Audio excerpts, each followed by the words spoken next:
सोचिए, किसी भी बड़ी इमारत को बनाने के लिए एक ब्लूप्रिंट की जरूरत होती है ना? ठीक वैसे ही दुनिया के सबसे बड़े लोकतंत्र यानी भारत को चलाने के लिए भी एक ब्लूप्रिंट है, और वो है हमारा संविधान। पर यह सिर्फ नियमों की कोई सूखी सी किताब नहीं है। अरे नहीं, ये तो एक जीता जागता दस्तावेज है, एक ऐसा वादा जो 1 अरब से ज्यादा लोगों को एक दूसरे से जोड़ता है। तो चलिए आज इसी ब्लूप्रिंट को समझने की कोशिश करते हैं। हर चीज की शुरुआत इन 3 शक्तिशाली शब्दों से होती है, हम भारत के लोग। ये सिर्फ एक शुरुआती लाइन नहीं है, ये तो एक ऐलान है। ये हमें बताता है कि इस दस्तावेज की असली ताकत किसी सरकार या किसी राजा से नहीं, बल्कि सीधे भारत के लोगों से आती है। यही हमारे पूरे संविधान की नींव है, वो बुनियाद जिस पर हमारा लोकतंत्र खड़ा है।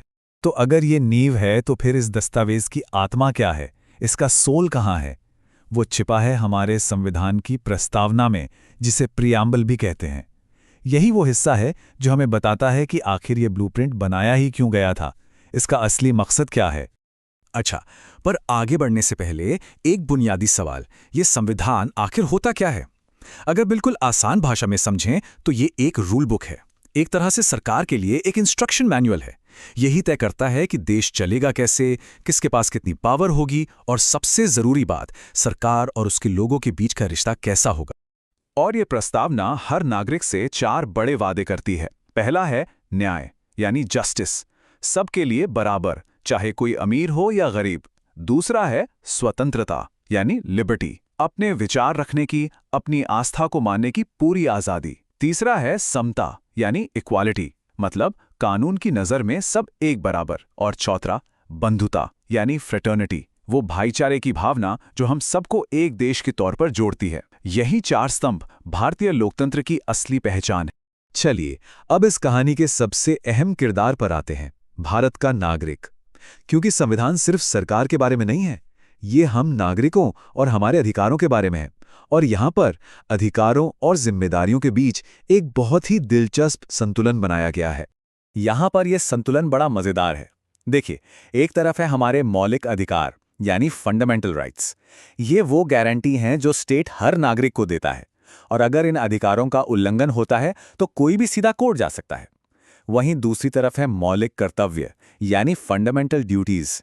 ये हमारी नैतिक जिम्मेदारियां हैं देश के प्रति। इन्हें कानूनी तौर पर लागू नहीं किया जा सकता, पर ये एक अच्छे नागरिक होने की पहचान जरूर है। तो सवाल ये उठता है कि इन अधिकारों की रक्षा करेगा कौन, और संविधान के वादों को पूरा कौन करेगा? इसी के लिए संविधान ने सरकार का एक बहुत मजबूत इंजन बनाया है, एक ऐसी मशीनरी जो शक्ति के 3 अलग-अलग स्तंभों पर टिकी है। और ये तस्वीर राष्ट्रपति भवन की, भारत सरकार की इसी विशाल मशीनरी का एक प्रतीक है। देश के शासन की रूपरेखा काफी हद तक यहीं से तय होती है। पर यह मशीनरी काम कैसे करती है, चलिए इसे समझते हैं। ये सिस्टम बहुत ही शानदार है। देखिए कैसे शक्ति को 3 हिस्सों में बांटा गया है ताकि कोई एक हिस्सा जरूरत से ज्यादा ताकतवर ना हो जाए। पहली है विधायिका यानी हमारी संसद, जिसका काम है कानून बनाना। दूसरी है कार्यपालिका, जिसमें राष्ट्रपति और प्रधानमंत्री होते हैं, जिनका काम है कानूनों को लागू करना। और तीसरी है न्यायपालिका यानी हमारे कोर्ट्स, जो उन कानूनों की व्याख्या करते हैं। शक्ति का ये बंटवारा ही हमारे लोकतंत्र का सुरक्षा कवच है। अब आते हैं उस सबसे बड़ी चुनौती पर जो संविधान बनाने वालों के सामने थी। इतनी ज्यादा विविधता वाला देश, सैकड़ों भाषाएं, हजारों बोलियां, अलग अलग धर्म, अलग अलग संस्कृतियां, ऐसे देश को एक कैसे रखा जाए? एक कानून सब पर कैसे काम करेगा? यही वो बहुत बड़ा सवाल था जिसका जवाब हमारे संविधान निर्माताओं को ढूंढना था। और उन्होंने जो जवाब निकाला वो जितना सरल था उतना ही शानदार भी। जवाब था, भारत एक राज्यों का संघ होगा, यानी अ यूनियन ऑफ स्टेट्स। इसका मतलब यह है कि भारत अलग अलग राज्यों के बीच हुए किसी समझौते का नतीजा नहीं है, बल्कि भारत एक अखंड राष्ट्र है जिसके अंदर राज्य हैं। और इसीलिए किसी भी राज्य को देश से अलग होने का कोई अधिकार नहीं है। हाँ, राज्यों की सीमाएं बदल सकती हैं, नए राज्य बन सकते हैं, लेकिन राष्ट्र यानी भारत हमेशा एक रहेगा। इसीलिए इसे विनाशी राज्यों का अविनाशी संघ कहा जाता है। और अब आते हैं इस ब्लूप्रिंट की सबसे अनोखी और सबसे शानदार खासियत पर। यह पत्थर की लकीर नहीं है। इसे इस तरह से बनाया गया है कि ये वक्त के साथ सांस ले सके, खुद को बदल सके और हमेशा प्रासंगिक बना रहे।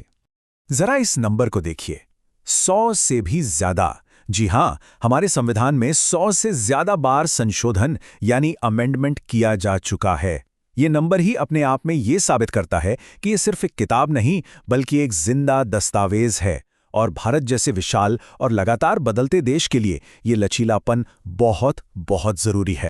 और यहाँ कुछ बड़े उदाहरण हैं जो दिखाते हैं कि ये कैसे हुआ। 1976 में प्रस्तावना में समाजवादी और पंथ निरपेक्ष जैसे शब्द जोड़े गए।